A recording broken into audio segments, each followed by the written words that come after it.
Good afternoon. In case there's anybody who doesn't know me, I am Sister Mary Beth Ginoli, a sister of St. Francis from Oldenburg, Indiana, and I currently serve as the Vice President for Mission Integration. My office is at the Indianapolis campus. I'm also a proud alum from the class of 1978. Always want to add that piece. That should be the first part of my pedigree, actually. I am privileged to begin our time together with prayer. The prayer I chose today was written by Eugene Pickett, who was a Unitarian minister. And the title of the prayer is Giving Thanks. And I think it's appropriate as we begin a new semester, as we come together to hear about, think about, talk about the state of the university, and also during Dan Elsner, our president's 20th anniversary year. So let us begin knowing that we are in the presence of God, and God is always in our presence. For the expanding grandeur of creation, worlds known and unknown, galaxies beyond galaxies, filling us with awe and challenging our imaginations, we give thanks this day. For this fragile planet Earth, its times and tides, its sunsets and seasons, we give thanks this day. For the joy of human life, its wonders and surprises, its hopes and achievements, we give thanks this day. For our human community, our common past and future hope, our oneness transcending all separation, our capacity to work for peace and justice in the midst of hostility and oppression, we give thanks this day.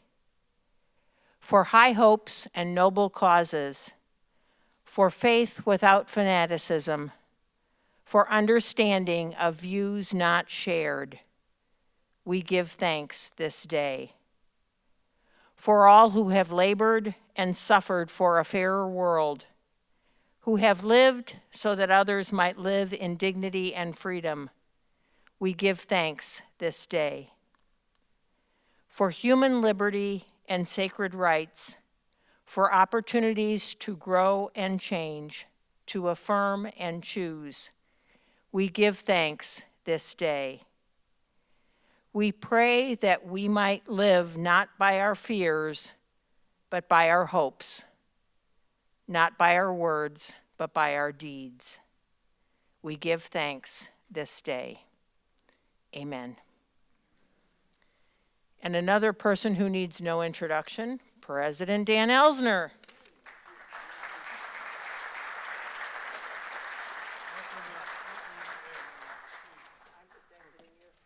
Stage right, left, or whatever it was.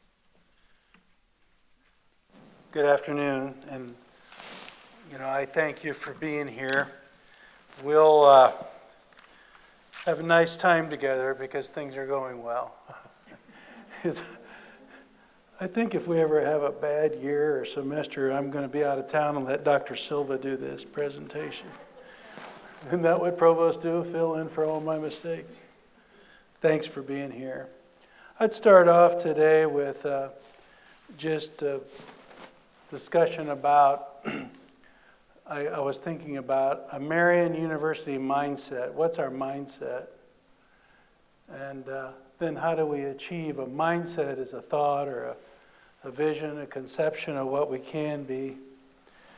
And basically the message today with our strategic plan update and where we're going, our priorities, is really a mindset of bold growth, a passion to move forward, grow, do more, be better at what we are, distinctive, and some make very valuable contributions, not only to our students, but the various professions and all of society and this neighborhood, the state, and really internationally. One of the things that has driven us through our strategic planning refresh and our work last semester, and of course now, is this sense of calling, looking at our past, looking sideways at our present, what's going on around us, and then especially what would the future look like. A lot of scholars, a part of my job is to understand the environment and where we fit in it as Marion and where we're going. And a lot of scholars around higher ed, not mathematical thirds, but there'll be basically three tranches of higher education in America if you look out 10, 20 years. The one group, I hope it's small. There's predictions it'll be really big. I don't think it will be. But there will certainly be a number of small institutions that are just gone. They're gone, closed, apartment complexes, maybe consolidated or merged. And there's just no doubt about it, because you can look at the financials. I'll show you some financial comparisons of institution. They're just going to have a hard time. And I appreciate our partners at different parts of Marian University and SIL and other places that are part of our presentation today, because those kind of institutions, being part of a bigger whole, have a much brighter future. There's going to be a second group of universities that are one tactic and one little strategy and a fighting spirit are going to stay open, but it's always going to be a scratch and a pull, a very tough time paying wages, building quality programs, and making the impact they desire to make. It's just going to be tough for them. And then there's going to be a third, and I think it'll be significant, obviously, because higher ed's so important, that'll just thrive in the future. And no matter what I read or conference I go to, 2 weeks I'll be with all the Catholic college and university presidents from Georgetown, Notre Dame, to the smallest Catholic university in America, and some from around the world. You'll hear them talk about what's going on. And the thing that we'll always hear, and if you want to, some of my reading, I'm glad to share it. I share it with my colleagues ad nauseum that I work with on a daily basis. You have to be very, very distinctive. You have to not only commit to quality work, you have to pick areas you want to be very good. You can waste absolutely no money. If you're doing things that do not contribute to your distinctiveness and quality, you need to stop or change them, make them better. But you cannot drain your excellence with being average or off your distinctiveness. And if you're distinctive, that third are going to thrive. They're going to thrive because they're going to get many students. Enrollment will grow. However they're organized, in a multinodal campus, on the main campus, wherever. They're going to attract really good students. They're going to attract students that graduate and say that was great, and they're going to be out promoting it, and they'll know why it was great and what they experienced and why it's so valuable. People will invest in that kind of education handsomely as donors, government entities, corporations, or whatever, because it will be so valuable. And it'll thrive. It'll be great for your students. It'll be great for the professions you serve. It'll be great for society and tackling our biggest challenges. Guess what third we're well into? We're into that third where you can be really proud and thank God for the resources we've had, the decisions we've made, the courage we've had together to move this institution forward. And right before I talk about just a very simple outline of the final strategic plan, I'll highlight some of our progress. But first I want to say that before I am called more and more and more. There's going to be a whole lot of goals and objectives and things we need to do. I'm more and more called to the Marian University promise. Some of you have been here a while. 5 or 6 years ago, we did a branding exercise. And we landed on a promise that really hasn't changed. We keep refining the wording a bit. And it just kind of, for me anyway, and Marion, it'll make us focus all of our planning, goals, and objectives. The complete version, at least in my opinion, I think we're still refining it a bit, but we're eventually going to put this on the wall in a lot of places in our publication. Whether you're here for a certificate, a 2-year degree, a 4-year degree, a doctoral degree, we would promise this. Marian University promises to prepare you for success in your professional pursuits plural, because people will change a lot, right? Lifelong learners. And in living a good life through an education that is, first and foremost, illumined by the light of faith and grounded in Franciscan values and strong ethical underpinnings. By the way, that alone would separate us and distinguish us. An education that is committed to high academic standards and a supportive faculty and staff to guide you in achieving excellence in learning. So far we have, it's an education that is illumined by the light of faith, Franciscan values and ethics, high standards, but the support to be successful. The third, it is an education designed for active learning on campus and in local, national, and international experiences. We've got to be active learners. We've got to move learning by design and a lot of hard work to active, exciting, compelling education that drives learning. And finally, Marion promises to offer an education that is focused on preparing you to be a transformational leader, trustworthy, inquisitive, healthy, skilled leader. Trustworthy, healthy, inquisitive, skilled leader. That's what it is. We promise. It's going to be a faith-based, high-value education. It's going to be challenging, but we're going to help you achieve. Okay? You're going to be an active learner. It's going to be exciting learning, compelling learning. And finally, we'll teach you to be a leader so you can make a bigger impact in the world. That's our promise. How do we fulfill it? Well, I'm convinced the whole way through, as I reflected on our strategic planning refresh that got to be a little bigger project than we originally planned. We thought we could just kind of tidy up our other plan, but we got a little excited. Probably maybe like Mother Teresa Hackelmeyer or Mother Clarissa or some other great period when we took off around here. And I think we did a really good job at looking back at our history. You know, our history is very, very compelling.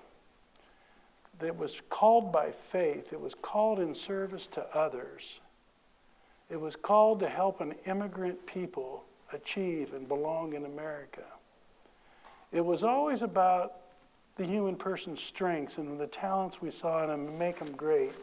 And the sisters, they put indelibly in our DNA at this institution, we don't look at people as deficits. We find what they can do and we run with it as far as we can take them. We are good stewards of talent here and learning and the capacity to learn and move. That's been our whole history.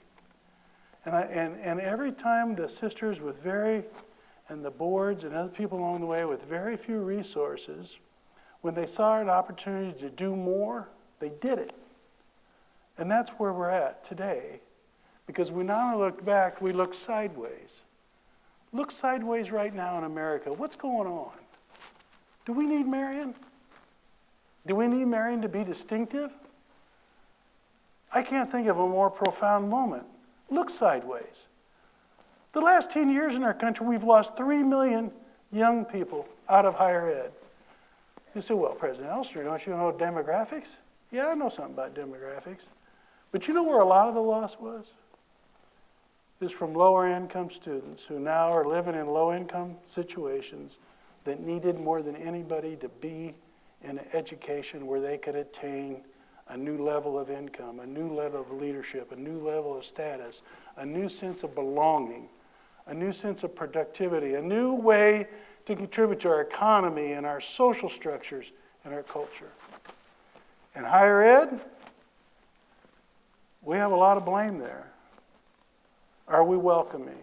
Do we know how to teach people from different backgrounds? Do we know how to engage folks and teach in new ways that are active and exciting and compelling?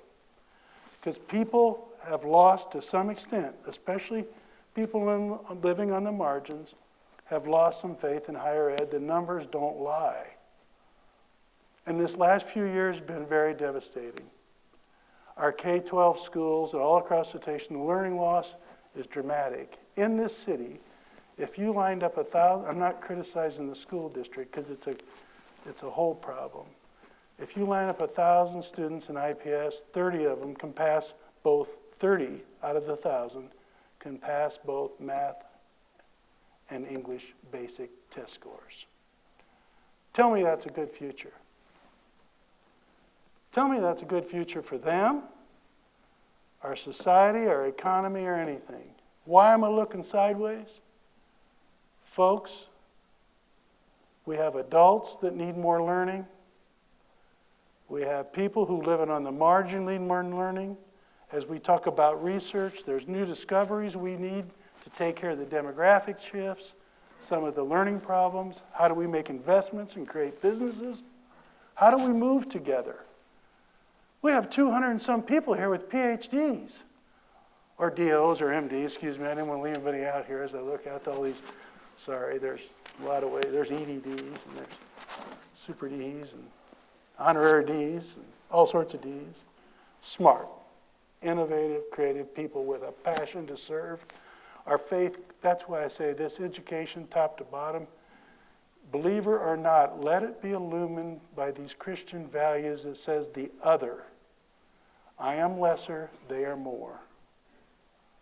That drives you at another level of passion and education and serving.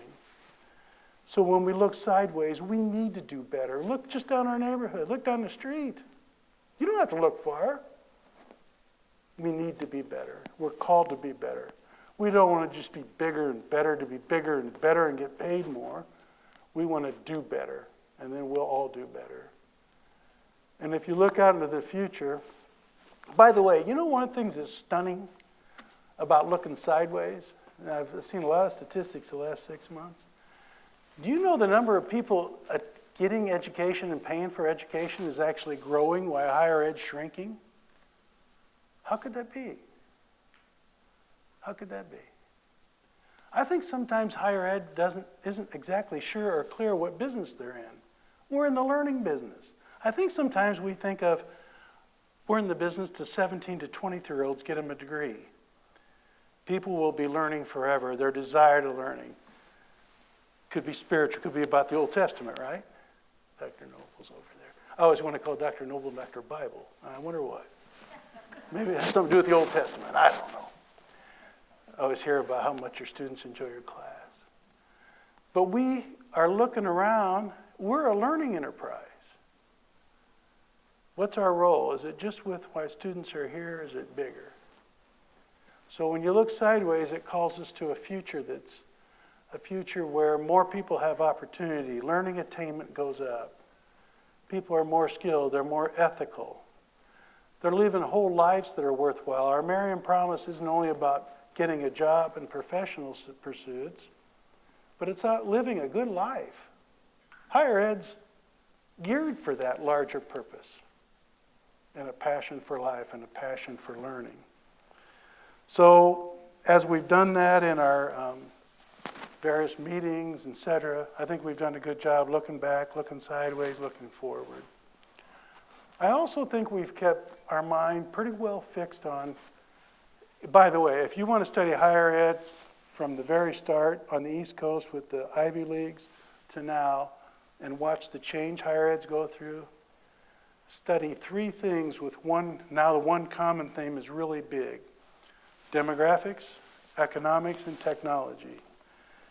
Now in the past, when you saw the sisters grow this institution, the Industrial Revolution kind of had, I don't want to get into the historian's way here, but it had kind of two phases. Higher ed changed a lot with industrialization. Individual farms, an individual guy making a chair or a car or a carriage or whatever, it all changed. Well, we're going through that great big change in technology. Demographics, economics, technology. What's the one thread moving all through all that right now? Demographics, economics, and technology. Dr. E knows it's globalization. It changes everything. We have to educate our folks looking forward to the future. It has to be a globalized education. It has to be an education that's very aware of what's changing demographically and be prepared to do it. That's why you see a Latino initiative, et cetera. That's why you see our 3 strategic priorities in the strategic plan, which I'll just briefly recap. Access and success, right? We're going to have to make sure people of all backgrounds can be here and do well, financially, academically, socially, et cetera. We're going to have to be very good in the STEM subjects. Science, technology, engineering. We got a little engineering project going on out here in Bag, which was great timing for us, and we're so blessed to be doing that. Mathematics, data analytics. We've got to be there.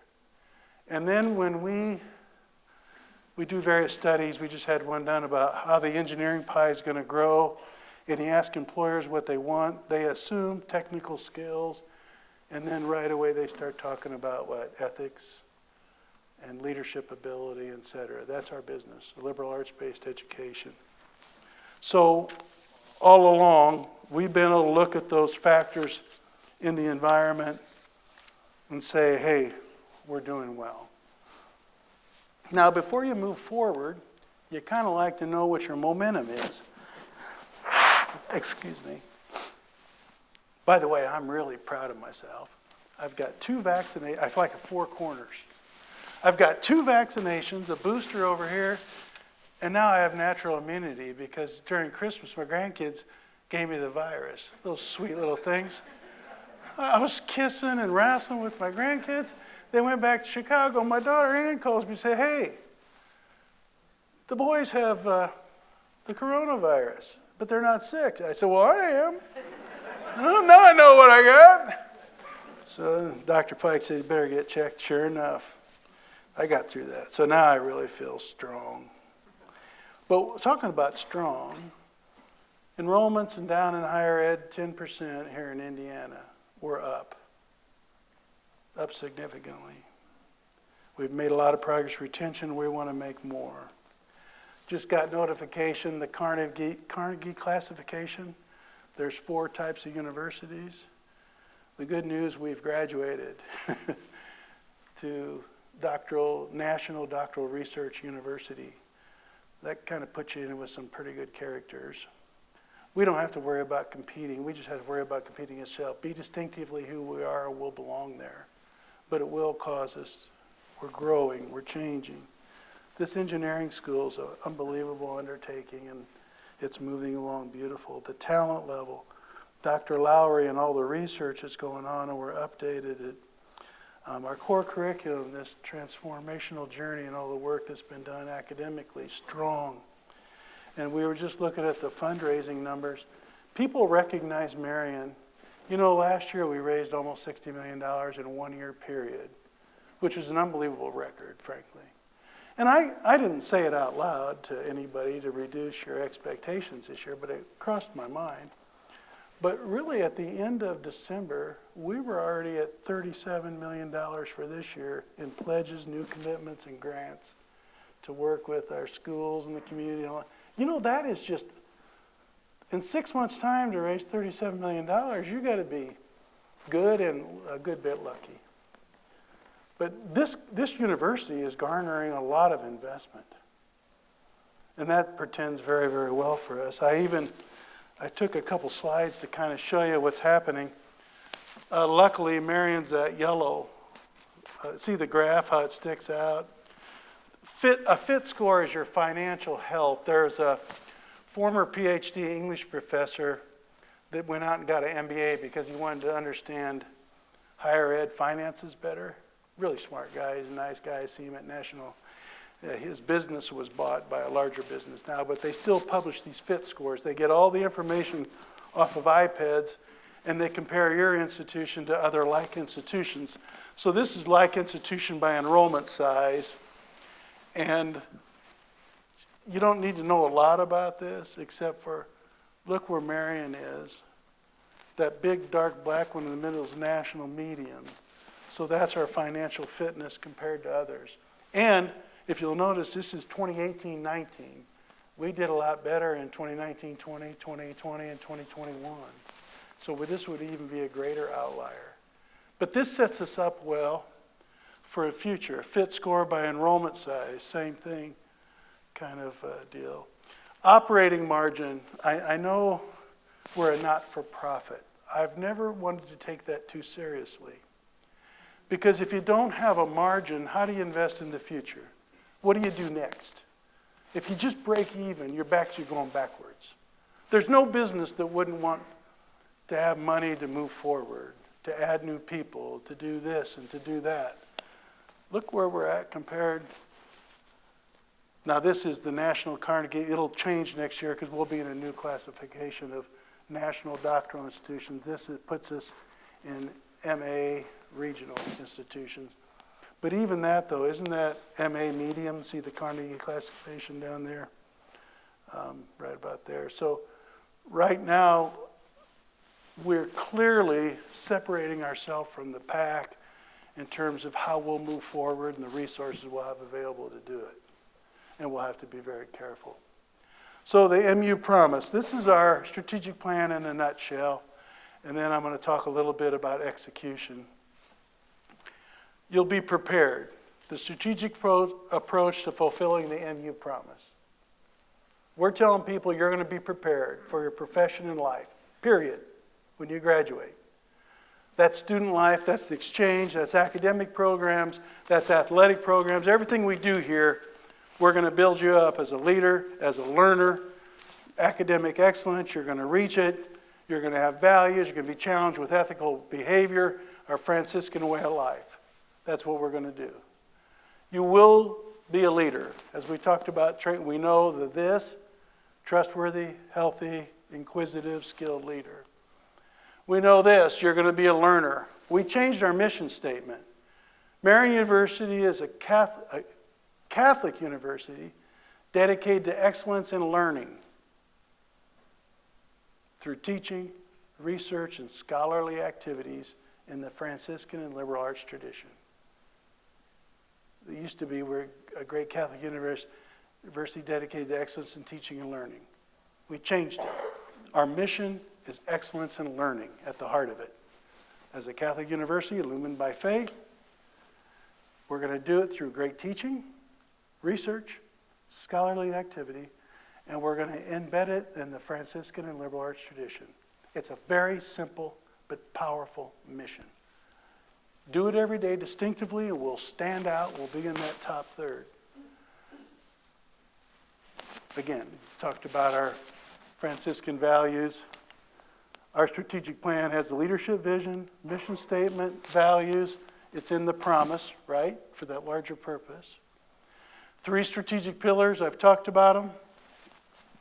Access success, STEM, embedded the liberal arts, and the third pillar is faith in action, values. I hope I got them all. Mission identity, we have a goal around that helps build the pillar. These things are integrated. A whole bunch of goals and objectives there. I'm not going to go through them all. Academic excellence. A lot of important objectives in there that build the pillar. We have a power goal around enrollment. If you want to grow, reach out to more people, have a bigger influence in the world, you better pay attention to enrollment, especially when the demographics sending off red flashing lights and the kind of and the different groups that you'll go to recruit from. Leadership, that makes us distinctive. We not only want to take care of the student, we want them to have an impact in the world. We want to be a leadership institution, and there's objectives under that. Athletics and other places. Resources. Our endowment's well over $100 million now. We need to keep doing that. We have buildings that will need upgrade. We have buildings that added. We have land we want to get a hold of. We want to keep working with other universities to be a multinodal approach to have more impact. We're going to need the human resources. We're going to need talent. We're going to need to pay. We're going to need to make sure we have money and resources and grants for more research, more opportunities. And that's how the whole thing is held up. Our strategic plan is a lot of pages, a lot of stuff. We're not going to do it all at once. But if you wanted a framework, we're building a great future. It's setting on 3 strategic priorities, and those pillars are made strong through the goals and objectives in the plan. They all point to one thing. You're going to graduate from here professionally prepared and ready for a good life. And we have a clear vision to do it. We have a clear mission. We have a clear set of values, and we're going to get that done together. Now, it is very true universally, I think maybe even more so in higher ed. Everybody's got a plan that will not make you distinctive. A few people actually have the courage to make choices and have the discipline and concentration to execute a plan. That's the hardest part, so I delegated that to Greg Ginder and his team. It's kind of like with the provost. If we have bad news, we're going to have him give it. So Greg Ginder, come on up. Greg Ginder, how many years you been with us, Greg? 13. He never fails me. Whatever we need done, he gets it done. And our financial management's been stellar. He's a great manager. We have a whole leadership team here that's excellent. And when I needed someone to say, hey, let's make this thing come alive like never before, let's have the courage, make choices, discipline, implementation, he said he'd do it, and he's going to tell you how. Right, Greg? All right. Let her rip. All right.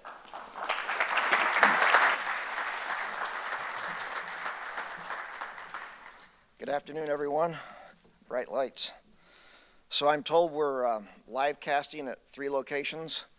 I'm told that the camera adds 10 pounds, so that explains the 30 pounds more of me that you see than you did a year ago. So anyway, we always start with humor. Doesn't my team acknowledge that? Okay. All right, so we're going to talk about systematic execution of the strategic plan.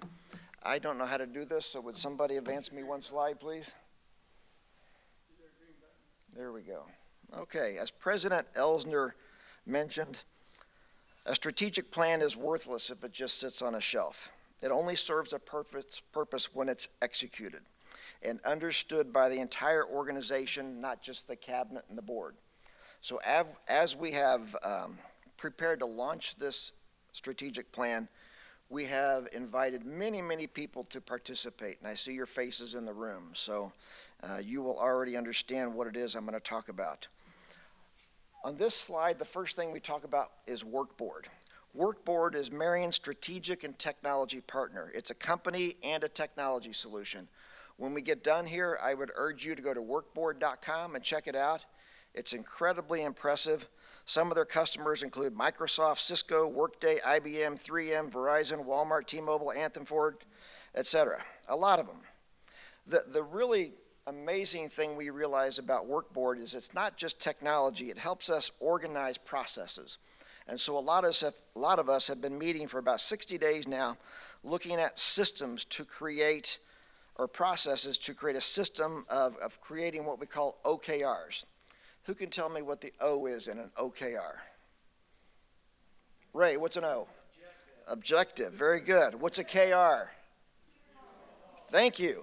So objectives and key results. OKRs. Good, you can read. We are going to be changing our conversation, our dialogue, our words around here in terms of how we talk about strategic plan and execution. Why? Because we need consistency across the whole organization. And so that's what Workboard really does. It enables us to execute strategy consistently, faster, with clarity, focus, transparency, and alignment. Those are a lot of words, aren't they? You'll understand more as we keep going. Imagine knowing that everything you are doing is aligned with the goals of the university. We did a strategic plan in 2015, did it through 2025. I don't think that as I've been involved in this one, I felt like I really understood that the whole organization had its hands around it. We're going to have that with this process. There's clarity as to the top priorities and goals. Transparency and results as they are being achieved.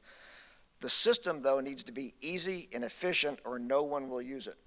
I met with Mr. Downing and Cassie yesterday to talk about how we do an athletic strategic plan. I saw that deer in the headlights look, but we're going to make it so easy that Steve's going to sit at that computer and bring up his OKRs and show the president, look at my strategic plan. I'm great.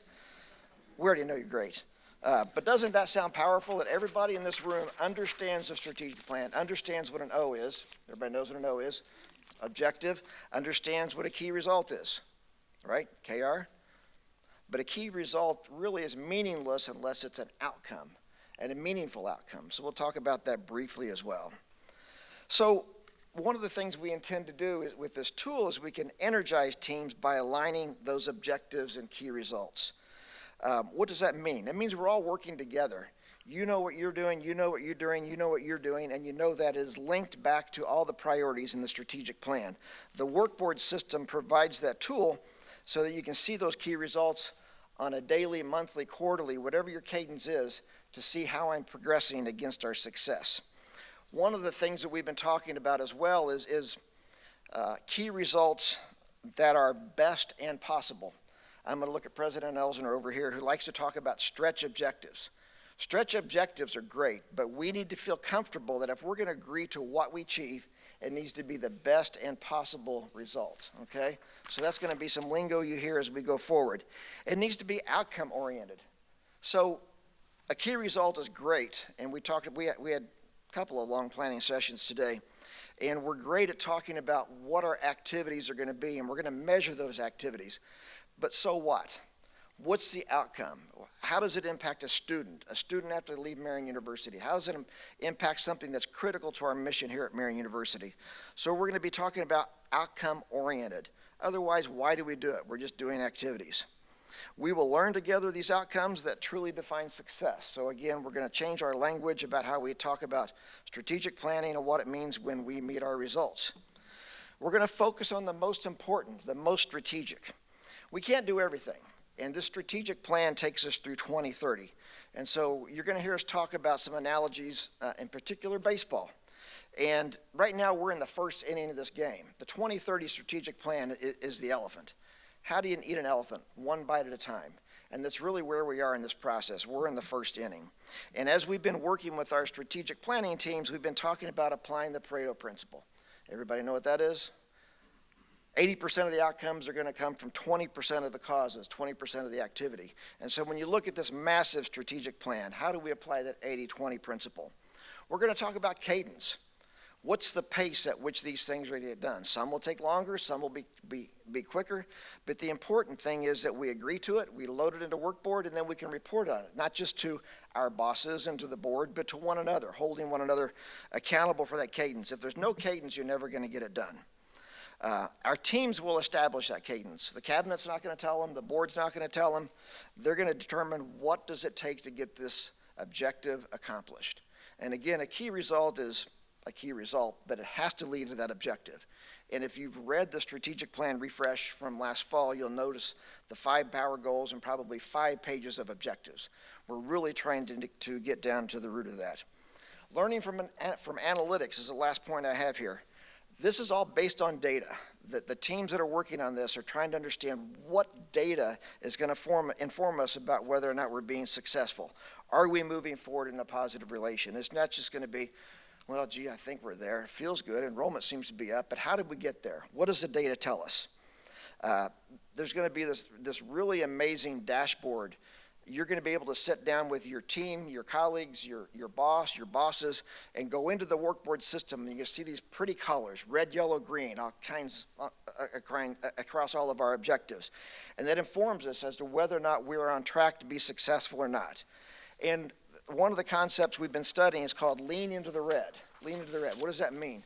That means maybe I'm not meeting my objective or key result, but leaning into it means we're going to take time to understand why. Maybe it was the wrong measurement. Maybe it was a wrong outcome.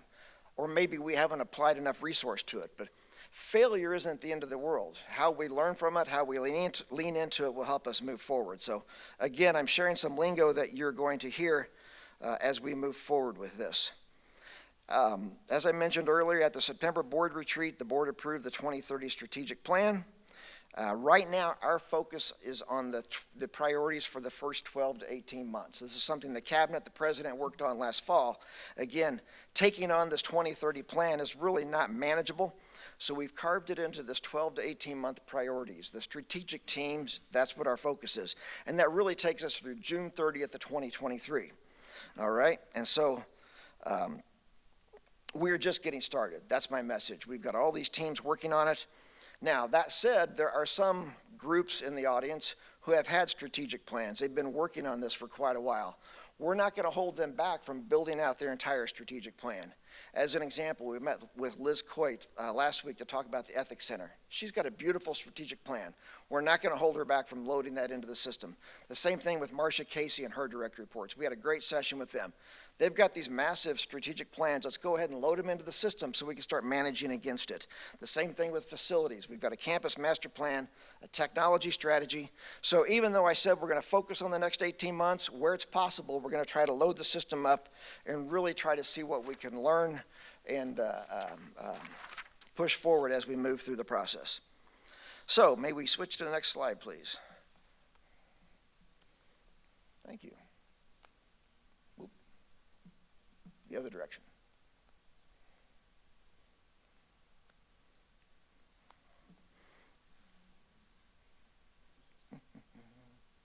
I'll tell you what it says.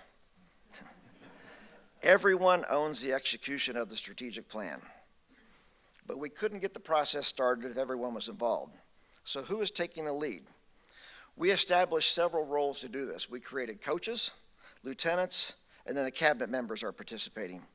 Right now, the coaches are taking the lead. Coaches got invisible. Working with cabinet members and the lieutenants. I'm going to describe what those roles mean, but basically, the coach is becoming the trainer. We're going through the train the trainer process. The coaches, as you can see, are Brooke Kyle, Ethan Hemer, Tony Ribera, James Evans, Elizabeth Pecci, Holly Kirshner, Jennifer Schwartz, Clint Whitson, Jenny Morris, Tyler Paul, David Russ Basin, and Mike Beadle. Pretty good, diverse group of people that are leading us through this process. That was by design. We had the cabinet members recommend these folks so that we had this representation across the organization. The lead coach is Brooke Kyle. Is Brooke here? Hi, Brooke.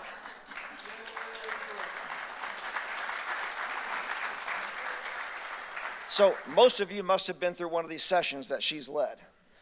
If you look up rock star in the dictionary, you're going to see Brooke's picture. But she is really taking the bull by the horns. She's talking about cadence. She keeps pushing me to keep moving. There's a coaching leadership team that is Brooke, Ethan Hemer, and Ray Stanley. We come together to assess where we are and make sure that that the cadence is being achieved. Ethan as well is a rock star. These two folks who are not cabinet members really have a good pulse on what's going on in the organization. The coaches then have been trained by the workboard consultants. Each one is assigned to one or more strategic initiatives. Each strategic initiative is owned by one or more cabinet members. I'm going fast. Each strategic initiative is being addressed by a team. That team includes coaches, cabinet members, and several lieutenants. The coach supports all of those people. So the coaches are incredibly busy. So if you encounter one of these people, odds are they're spending probably 12 to 20 hours a week in these coaching sessions. So doing just a lot of work. We have 18 teams at this time. The coaches work with all of those teams. The coach manages the cadence, provides the constructive feedback. Sometimes, I'll just say they provide the constructive feedback. When I'm a coach, it's not always pleasant feedback. So the coach provides technical support as we get the OKRs loaded into the system, which we're just beginning to start that process. But the coaches can't get the work done by themselves. There's just 12 of them. We need subject matter experts. May we go to the next slide, please? This slide really gets busy. There we go. Meet the lieutenants. This is where the rubber meets the road. These are the people who are involved in all of these sessions, helping us pull apart the strategic plan and really trying to identify what are the most meaningful OKRs that are going to lead to our success. Yeah, take a look at all those people. They're spending a significant amount of time on this. These are the folks who live in the day-to-day operations. Without them at the table, we would not be developing these OKRs. These lieutenants will support the cabinet members as we go through the system process in terms of loading the objectives and key results in the system. More people, most of you in the room, will eventually become familiar with the system. You're going to either see it in meetings or you might get assigned the responsibility of loading data into it. But at this time, this is a group of people who is leading us forward in the strategic planning initiative. Remember, we're in the first inning of a 9-inning game. So these are the people who are getting us started that will change as we go forward.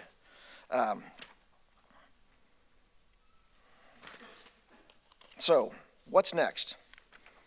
Schedule. The strategic initiative teams, the cabinet, the lieutenants, and the coaches are working aggressively to complete the OKRs. The objective is to have them all completed by January 31st. Some of you involved in the process may be thinking, what? That's next Monday. And if you're Steve Downing, you're saying, Ginder, we just met yesterday. There's a little bit of flexibility there, but not a lot. So our goal really is to get these OKRs completed by January 31st so that Brooke and I and a couple of other people can sit down and look at them and make sure we're really on pace to do what we want to do. The goal then is to get 75% of these OKRs loaded into the workboard system by February 8th, 100% loaded into the system by February 21. At the same time, the coach leadership team is presenting the OKRs to the provost and the president on February 9th. And then we're going to present them to the cabinet on February 15th. I mentioned cadence earlier. That's what cadence means. We've got a plan. We're going to execute it. These are the things we're going to do and who's going to do it. The ultimate goal for the first inning is a presentation to the board at the March 4th board meeting. So that's where we've been since the strategic plan was approved, how we are organizing it for execution, the people who are going to do it, the timeline we're going to do it. Any questions?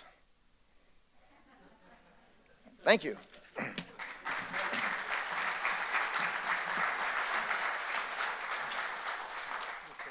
Thank you very much. I appreciate your leadership. Are you okay? You need an OKR. Get off the stage. Safe and sound. Well, before we conclude, I want to thank everybody. It wasn't like you weren't up to full-time work when you took on the strategic plan. And I know it seems like management and mundane, but frankly, when I talked about distinctiveness, if you execute your highest priorities at a really high level, you'll distinguish Marian University, actually any organization. A lot of people have a plan, it's kind of fuzzy. I guess we were going to do that, what happened to so-and-so? And we'll find out some of the things we thought we ought to do, we'll decide to drop them. Some things we'll do even more than we ever thought. And there's a few ideas that already have changed since the strategic plan because they're going to take off this year in 22. I think we're going to have some real nice announcements about the neighborhood, et cetera, going forward, and those will create new opportunities. So we'll be flexible, but we're going to execute this thing. I would have to say before we leave, though, something we can all chip in on. It's a major undertaking. Make no mistake, this engineering school really, matter of fact, I was thinking about Greg. We interviewed him, and he started his work, and about the first day, maybe I gave him 2 days. By the way, Greg, we're going to start a medical school. And they did a pretty good job. We didn't tell you when we interviewed because I didn't want you to go run away from us. But now we're starting an engineering school. And we're not starting a little slice of an engineering school, a piece of an engineering. We're building a building that will have all these disciplines. And we even have a top floor that's empty for graduate programs in engineering. I mean, we're going big. It's going to have to be all hands on deck to market that and introduce Marion into this need in Indiana. We have more engineering kind of jobs per 100,000 residents than any state in the union. And manufacturing is going to change a lot. And we're going to have to change with the times to automation, artificial intelligence, all the things we need in healthcare with the demographic. We're going to have to be more efficient and more effective. We have a great opportunity. When I talked earlier, we're not just growing to grow. It's a strategic priority for the people of this state and this neighborhood to move to this area. On top of that, engineers with a conscience, engineer with a strong liberal arts basis. Every company we've talked to so far, they want leaders. They want broadly based engineers that can change and go with the times. All hands on deck. We're going to finish with a few things about engineering. All of you have contacts. My grandchildren's kids' schools now have E.S. Wichita School of Engineering posters in them. We have stickers on cars. Yes, we need to brand it and move it and work together with our outstanding leader, Dr. Ben Tran. Are you going to do I do the fly-through, or some expert here do this? Oh, that's our enrollment. You guys want to see a really great movie? All right, sure. Deb says roll it. That's all I needed to hear. The science of engineering is about turning ideas into realities. One long-planned idea will soon become real at Marian University. Welcome to the future of engineering education in Central Indiana, the E.S. Wichita School of Engineering, the latest offering at Marion's growing Indianapolis campus. This new program, encompassing 6 different engineering degree specialties, will be housed in this dramatic state-of-the-art space designed for the next generation of makers, problem solvers, and innovators. Let's step inside and explore what's waiting for students in the fall of 2023. You're entering what will be the tallest building on campus, with 70,000 square feet of learning and discovery space for students, faculty, and staff. Students at Marian University will be able to put engineering theory into practical applications, testing their ideas and working through problems under real-world conditions, guided by Marian University's Franciscan values. That's possible through the use of the fully equipped makerspace and machine shop available to all students. Thanks to hands-on curricula and team-based projects, students can participate in nationally sanctioned engineering competitions, hackathons, and other opportunities to showcase and share their designs with the wider world.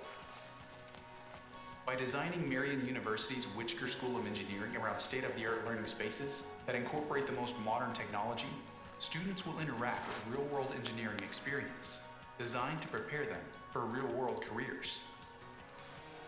That includes immersive classroom experiences where faculty are a part of the learning process. The advanced space seen here lets up to 100 students interact with teaching staff or industry professionals in an environment that can be reconfigured for uses that include conference presentations, student research sessions, or networking events with industry partners. Our Indianapolis location puts students in the center of a diverse engineering career market. At Marian University, you can look forward to close collaboration with local industry experts, from motorsports to medical devices to advanced manufacturing. The Wichita School of Engineering will be home to 6 engineering programs. 2 of them, civil engineering and chemical engineering, are the only such programs available in Indianapolis. You'll also find close synergy with other programs at Marion, such as our biomedical engineering program, working in collaboration with Marion's new School of Osteopathic Medicine and Layton School of Nursing, all with the kind of liberal arts tradition Marion is known for. A 3rd-floor skybridge symbolizes the connectedness of Marion's programs, linking the School of Engineering to the campus's other learning spaces. Ample study areas let students research and plan their next innovation, while surrounded by artwork celebrating our Catholic heritage. Faculty offices are close at hand, so students and teachers can collaborate and find answers together in out-of-classroom learning experiences. There are also spaces for group study, self-care, and quiet meditation, keeping mind and body focused and ready for the next challenge. The space is being prepared. The programs are in place. All that is needed now are talented young engineers who are ready to make a difference. Are you ready to apply yourself to the challenges of tomorrow? Then apply today to the E.S. Wichita School of Engineering at Marian University.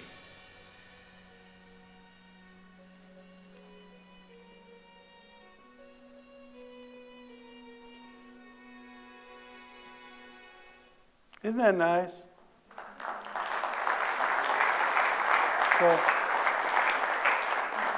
when you look at the startup cost and the building and the equipment and the marketing, this is an $81 million project, and we're moving quite along nicely in funding it. It'll be a journey. It'll keep us up to full-time work. But one of the things you could all do, you all have a sphere of influence. So Brad and Maggie, you can correct me, but for instance, if they wanted to pass this video on to a friend or a group of people so they could watch it, we could know how to do this, because you all have unbelievable networks.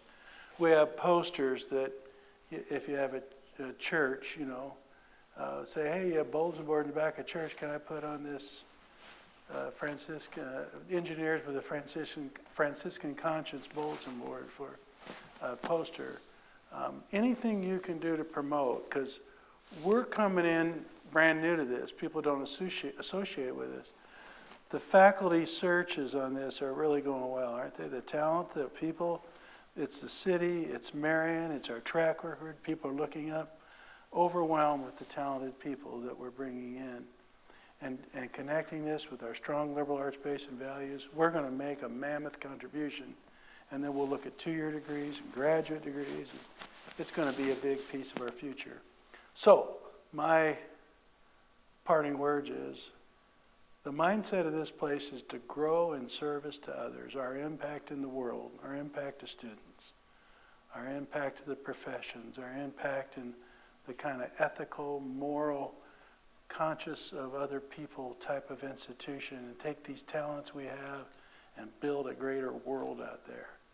And we need to keep building up the disciplines and the quality of our place. When you take on a new project like this, we need everybody's help in the Marion community. We can't say we're disappointed, we're getting applications, but we know to make this really hum, we're all going to need to pull on this. And in our strategic plan, what's the board said? Don't get confused. You've got to do this engineering school. I'm looking at Evan every day. That's pretty well on your mind, isn't it? But this is quite a building. It's quite complex. And so let's all team up on that. Where can I put posters? Who can I tell about? If you want a presentation to a club or a professional group you belong to, Dr. Tran and I do a pretty good tandem, but he's the star of the show. I'm pretty face, I guess. But we that's disputable. But the point of it is we'll go speak in campus. Can we talk to one another? Can you use your networks outside of campus? Let's build great momentum for this unbelievable undertaking, because it'll make a mammoth difference for one another. Dr. Tran, what did I forget?